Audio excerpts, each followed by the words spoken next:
ನಾಡಿನ ಸಮಸ್ತ ಜನತೆಗೆ ಶಿವರಾತ್ರಿ ಹಬ್ಬದ ಶುಭಾಶಯಗಳನ್ನು ತಿಳಿಸ್ತಾ ಇದ್ದೀನಿ. ಶಿವ ಶಿವ ಎಂದರೆ ಭಯವಿಲ್ಲ ಅಂತ ದಾಸರು ಆಡಿರುವಂಥ ಒಂದು ಹಾಡು. ಅದ್ರ ಪ್ರಕಾರವಾಗಿ ಇವತ್ತೇನು ನಾವು ಶಿವರಾತ್ರಿ ಇಡೀ ವಿಶ್ವ ಶಿವರಾತ್ರಿ ಹಬ್ಬನ ಆಚರಿಸ್ತಾ ಇದ್ದೀವಿ.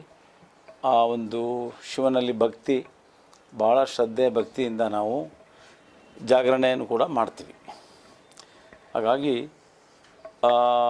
ಇವತ್ತಿನ ಜನ್ರೇಷನ್ ಕೂಡ ಏನೇ ಕಾಲ ಬದಲಾವಣೆ ಆಯಿತು ಅಂತಂದರೂ ಕೂಡ ಎಲ್ಲರೂ ಕೂಡ ನಮ್ಮ ಒಂದು ಸಂಸ್ಕೃತಿ ಏನಿದೆ, ನಮ್ಮ ಹಬ್ಬ ಏನಿದೆ ಶಿವರಾತ್ರಿ, ಅದನ್ನು ತಪ್ಪದೆ ಎಲ್ಲ ರೀತಿಯಾದಂತಹ ಆಚರಣೆಗಳನ್ನು ನಮ್ಮ ಯುವಕರು ಯುವತಿಯರೆಲ್ಲರೂ ಕೂಡ ನೈಟು ನಾನು ನೋಡಿದ್ದೀನಿ, ರಾತ್ರಿ ಎಲ್ಲ ಜಾಗರಣೆ ಇರ್ತಾರೆ.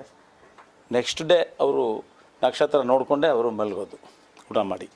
ಆ ರೀತಿ ಯಾವ ರೀತಿ ಊಟ ಮಾಡಬೇಕು, ಯಾವ ರೀತಿ ಊಟ ಮಾಡಬಾರ್ದು, ಏನು ತೊಗೋಬೇಕು ಏನು ತೊಗೋಬಾರ್ದು ಅನ್ನುವಂತಹ ಎಲ್ಲ ಈಗಂತೂ ಸೋಷಿಯಲ್ ಮೀಡ್ಯಾದಲ್ಲೇ ಎಲ್ಲ ಹೇಳ್ಕೊಡ್ತಾ ಇದ್ದಾರೆ ಜ್ಯೋತಿಷ್ಯರುಗಳು, ಪುರೋಹಿತರುಗಳು.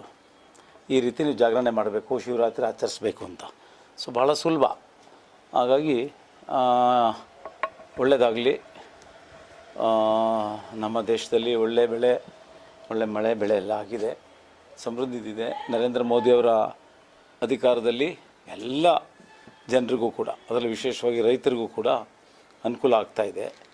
ಹಾಗಾಗಲಿ, ಎಂದಿನಂತೆ ಒಳ್ಳೆ ಮಳೆ ಬರಲಿ, ಜನರೆಲ್ಲರೂ ಕೂಡ ಶಾಂತಿಯಿಂದ ಜೀವನವನ್ನು ಸಾಗಿಸುವಂತಾಗಲಿ, ಎಲ್ರಿಗೂ ಆರೋಗ್ಯ ಐಶ್ವರ್ಯವನ್ನು ಭಗವಂತ ಶಿವ ನೀಡಲಿ ಅಂತ ಮತ್ತೊಮ್ಮೆ ಸಮಸ್ತ ನಾಡಿನ ಜನತೆಗೆ ಶಿವರಾತ್ರಿ ಹಬ್ಬದ ಶುಭಾಶಯಗಳನ್ನು ಕೋರ್ತಾ ಇದ್ದೀನಿ. ಜೈ ಹಿಂದ್, ಜೈ ಕರ್ನಾಟಕ. ಶಿವರಾತ್ರಿ ನಂತರ